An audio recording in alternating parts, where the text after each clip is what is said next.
Bienvenidos a Comunicando Psicología. La semana pasada iniciamos un tema de conductas adictivas con nuestra psicóloga invitada Natalia Restrepo y nos distrajimos tanto con ese tema maravilloso que tiene que ver con el consumo y también con el comportamiento y se nos quedó pendiente lo que es la prevención. Por eso decidimos hacer una segunda parte de este espacio para enfocarnos ahí en el tema de la prevención, de los modelos de tratamiento tan importantes en lo que tiene que ver con las conductas adictivas. Así que vamos a saludar a Natalia. Gracias por estar aquí, por haberte quedado este rato adicional y pues concretar el tema que traemos hoy, que es un mundo completo. Ay, estás? Sandrita hermosa. Bien, gracias a Dios, muy agradecida también por esta invitación y bueno, con todo el amor, porque pienso que cuando se queda información pendiente ahí es necesario también hablar y dar a conocer también información a la gente. Eso me encanta. Y siempre con todo el amor y la disposición. Muchas gracias. Estábamos hablando en nuestro programa anterior acerca de conductas adictivas que tienen que ver con el consumo de sustancias psicoactivas y con el tema comportamental, ¿cierto? Entonces ahí diferenciábamos un poco que pueden ser no tóxicas y tóxicas, aunque finalmente todas son tóxicas. Más bien hablamos de químicas y no químicas, porque ojo, cuando una conducta es adictiva no es buena. ¿Sí o no? Exactamente, hace mucho daño a la persona y a los que están a su alrededor, las personas más cercanas, ¿cierto? Su familia, compañeros de trabajo, de estudio, qué sé yo. Perfecto. Conductas adictivas. Cuando hablamos de consumo, estamos hablando de consumo de marihuana, cocaína, benzodiazepinas, claro, el popper, medicamentos también. Medicamentos. ¿Cierto? Y cuando hablamos de conductas comportamentales, estamos hablando de la adicción al sexo, la adicción a las compras, la adicción al juego, que cada una pues tiene su nombre, ¿cierto? Hablábamos también de las redes sociales que atrapan y que es una línea muy delgada porque entonces cualquiera dice, no, yo no soy adicto a las redes sociales, pero a ver, ¿cuánto tiempo pasas ahí? ¿Qué tan importante es lo que se pone ahí? ¿Cierto? Identificar todo esto. Así es. Vamos entonces a la prevención, para que nos rinda esta segunda parte y sobre todo dejar esa inquietud en las personas que nos ven. Si usted quiere saber bien detallitos sobre las conductas adictivas, lo invitamos a que vea la primera parte del programa, que está subida en el canal de YouTube. Y en esta segunda parte vamos a estar hablando de esa prevención y de los modelos de tratamiento. ¿Listo? Así es. Vamos a hablar entonces de eso, Nati, si te parece. Bueno, cuando hablamos de prevención, la gente cree que la prevención es solamente evitar el consumo. Voy a enfocar en esto, ¿cierto? Como en el tema del consumo, que es como lo más común y donde más modelos de tratamiento pueden existir. Pero realmente no es solamente evitar, ¿cierto? Cuando hablamos de prevención también hablamos de modelos de tratamiento, ¿cierto? O de maneras de tratar o de abordar esta problemática, porque finalmente viene siendo eso, una problemática que afecta no solo a la persona, lo decíamos ahorita, sino también a todo lo que hace parte de su alrededor, ¿cierto? En los diferentes contextos donde la persona se desenvuelve. Cuando hablamos de prevención, estamos hablando que es importante conocer acerca de lo que es una adicción o una conducta adictiva, conocer un poco más allá qué es, en qué consiste, de qué se trata, pero también entonces cuando ya tengo una conducta adictiva desarrollada, pues entonces ¿qué hago? ¿Para dónde cojo? ¿A quién llamo? ¿Qué hago? Porque seré capaz solo, necesito ayuda, ¿cierto? Ajá. Hay muchas personas que desde su naturaleza, yo diría como desde su naturaleza egoísta y también desde el desconocimiento, tienen como ese pensamiento un poco derrotista, es que pues como ¿quién me va a ayudar a mí? Es que yo nací solo y voy a morir solo y esto lo tengo que resolver solo. Primer error es ese, ¿cierto? Yo diría el primer paso para poder, mitigar o poder dejar de lado una conducta adictiva es reconocer que hay una problemática, reconocer que hay una dificultad, que hay algo que me está impidiendo seguir mi vida de una forma normal o de una forma pues habitual o funcional. Y desde ahí, eso es como lo básico, al menos identificar, ok, aquí hay un problema. Yo aquí voy a mencionar algo que es muy importante a la hora, digamos, de tener un cambio de hábitos o un cambio o una modificación de una conducta, ¿cierto? Pues suena un poquito como muy conductista el asunto, pero funciona así, ¿cierto? Entonces no voy aquí pues como a maquillar el asunto.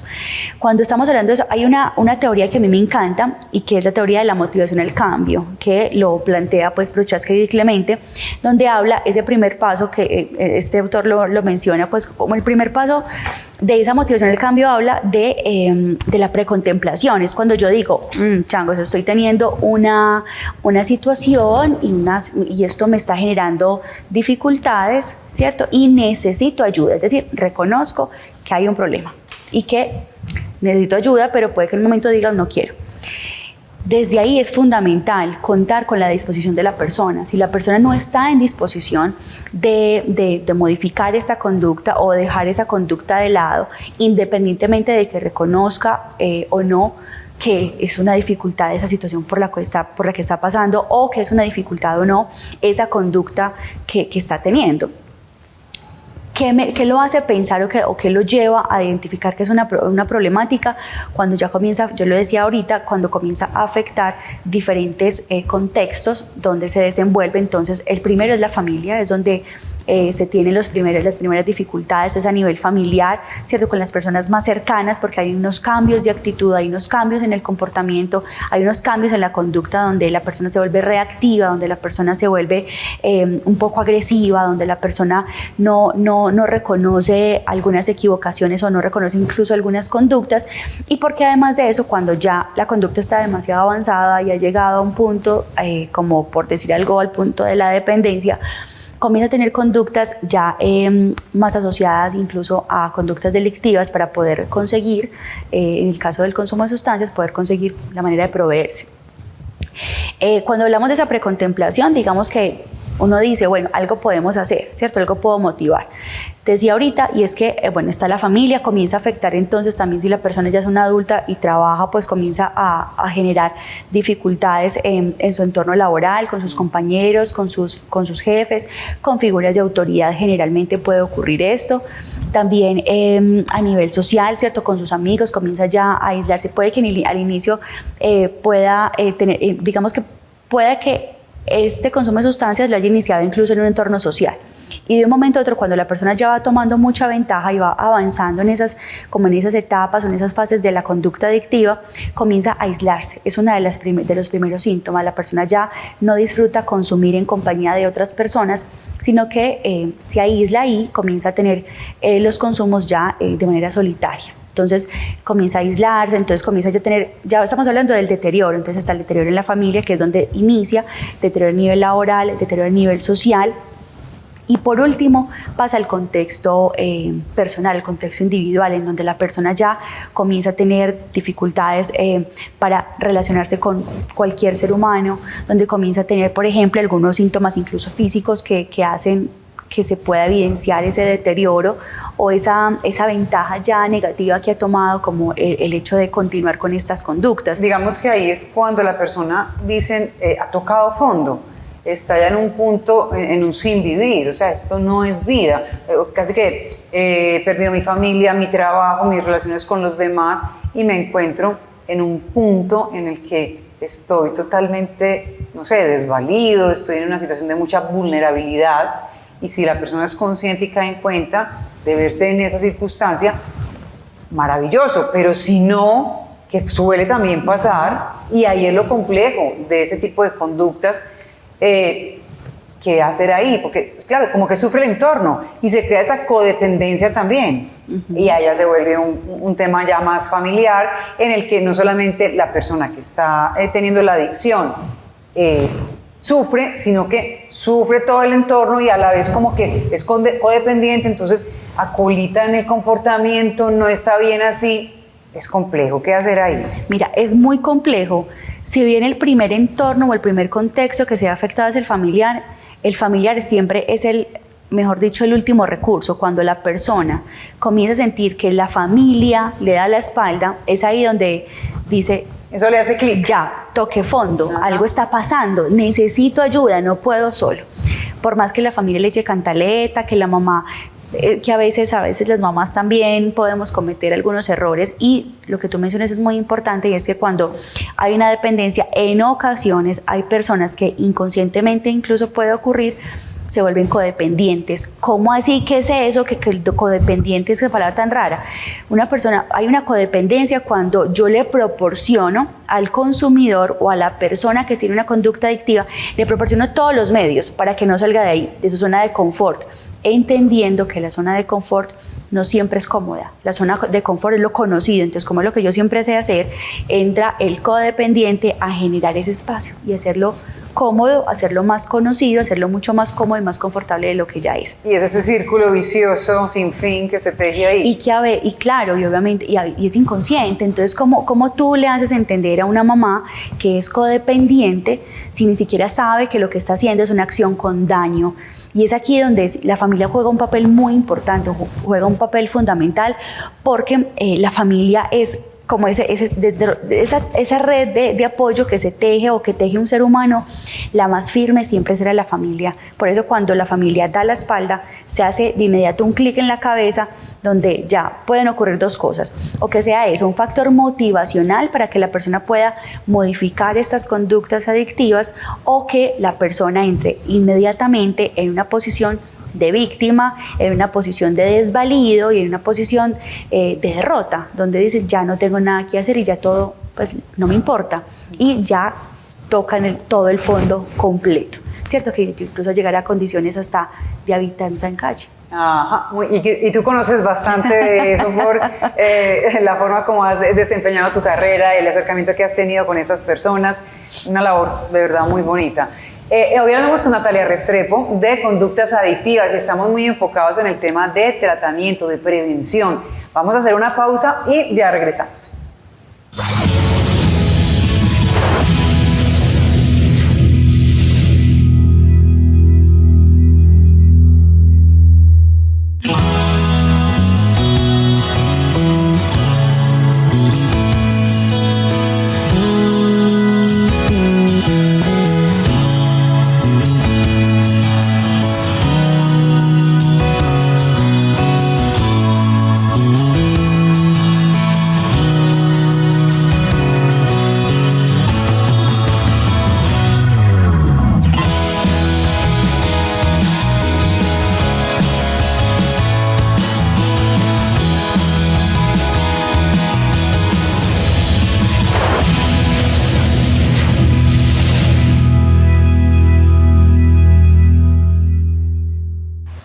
Seguimos avanzando en este programa de Comunicando Psicología. Hoy hablamos de conductas adictivas. La intención de este programa, ¿cuál es? Pues fortalecer la salud mental, y pues si enfocamos bien este tema de conductas adictivas, yo creo que vamos a lograr un buen objetivo el día de hoy.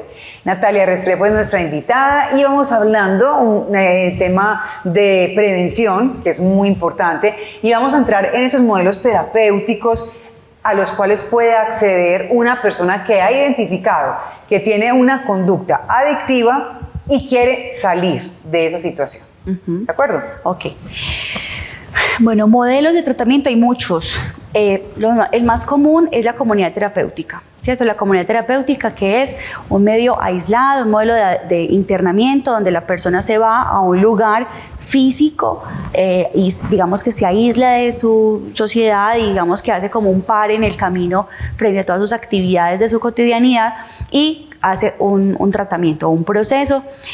Hay muchos nombres, puede ser un proceso de rehabilitación, es el más conocido, proceso de reeducación o de resocialización. Y eso les permite una reflexión, ¿cierto? Lo que hace a ver, hay modelos, digamos, de tratamiento que son digamos una modalidad de internamiento, pero hay otros modelos que ya son solamente, digamos, como que se encargan del proceso de desintoxicación física, ¿cierto?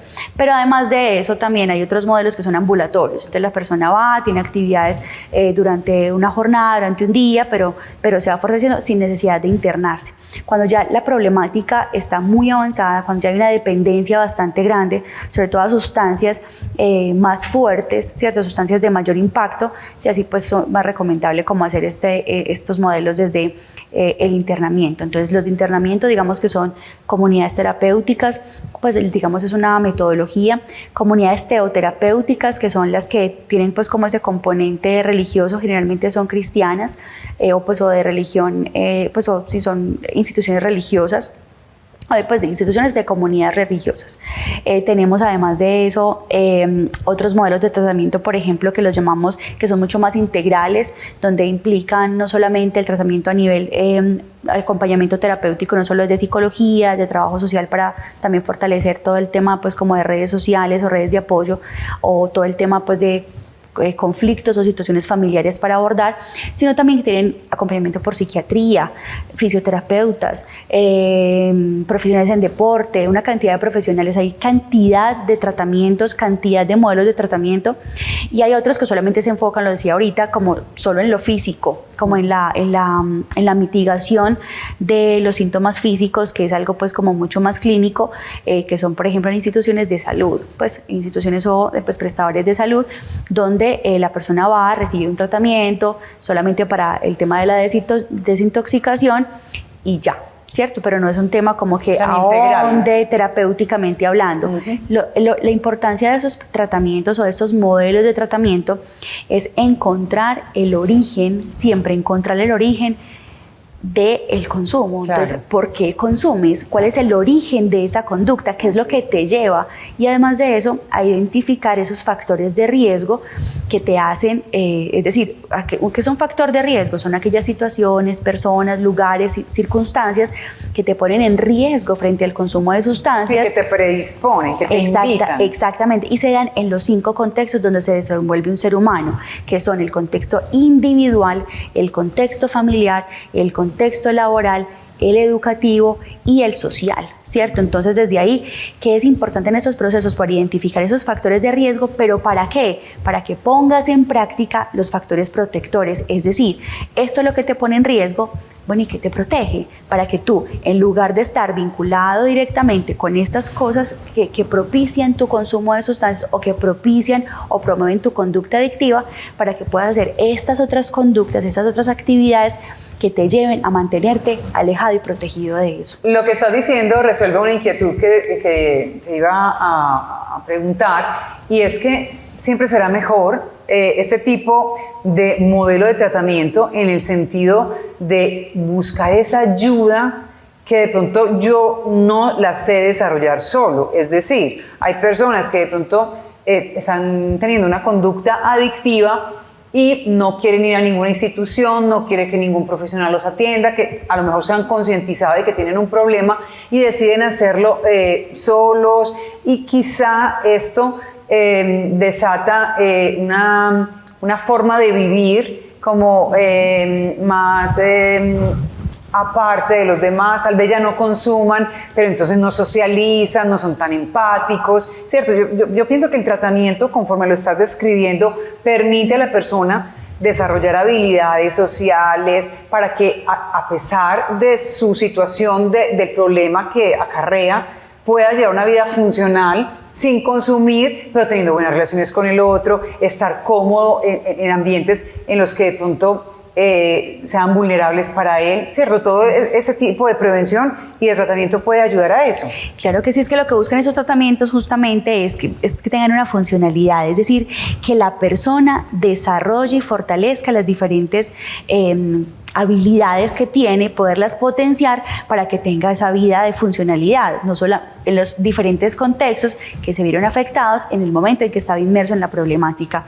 Dentro de los tratamientos hay personas que dicen: yo consumo, por decir algo, una sustancia de impacto más fuerte, por decir algo, el bazuco, pero yo no quiero dejar de consumir en mi vida, ¿cierto? Entonces, venga, hay modelos de tratamiento, por ejemplo, los modelos que son de los tipos de procesos que son de resocialización, buscan que la persona al menos tenga un consumo funcional, entendiendo que ningún tipo de consumo de sustancias es funcional, porque hay una delgada línea entre poderlo manejar y no.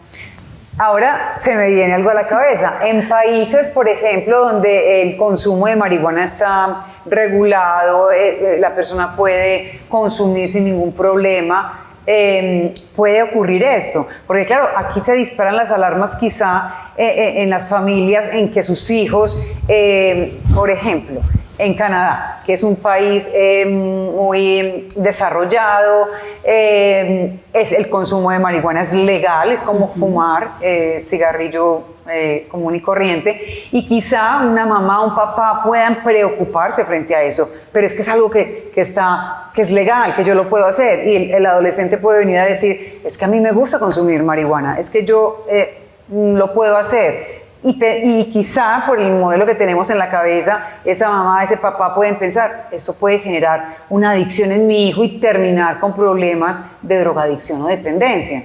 ¿Podría entonces funcionar ese tipo de tratamiento que tú estás diciendo? Bueno, usted puede seguir consumiendo marihuana, en este caso, ponías el ejemplo del bazuco, con un tratamiento a la par que lo avale. Sí, hay un tratamiento, yo decía, se llama resocialización, es que busca que la persona por lo menos tenga un consumo, decía, por eso digo entre comillas, funcional.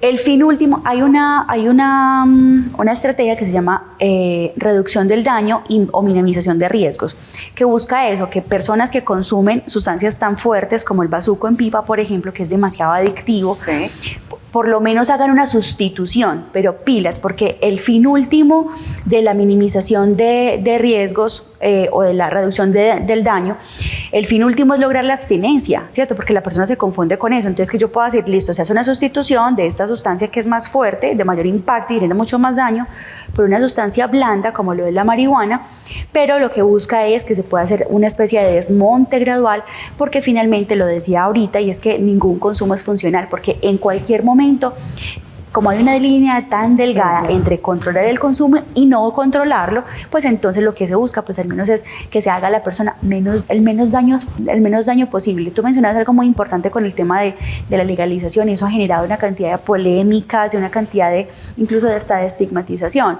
Pero cuánto riesgo, además porque el consumo de sustancias está catalogado como una problemática muy seria de salud pública, donde lo que buscamos es que por lo menos si la persona tiene en su poder de decisión como ser autónomo, entendiendo también que el consumo resta autonomía porque nubla la capacidad de tomar decisiones, porque impacta directamente en el cerebro, es que la persona por lo menos listo dice, ok, yo quiero seguir consumiendo, pero entonces bajo qué circunstancias puedes seguirlo haciendo, pero que te hagas el menos daño posible. Entonces pienso que desde ahí es como poderle posibilitar al ser humano que tome sus decisiones y que desde ahí se pueda acompañar para que la persona tenga un consumo, ese consumo regulado, que no sé si se me van a ir personas encima, pero que sí la persona puede tener por lo menos ese consumo regulado para que se haga el menor daño posible y que tenga a la par un acompañamiento para que la persona logre esa abstinencia total del consumo, que es lo que se busca cuando hay una sustitución o hay una minimización de riesgos. No, y yo quisiéramos énfasis en eso. De hecho, creo que ha sido bastante clara.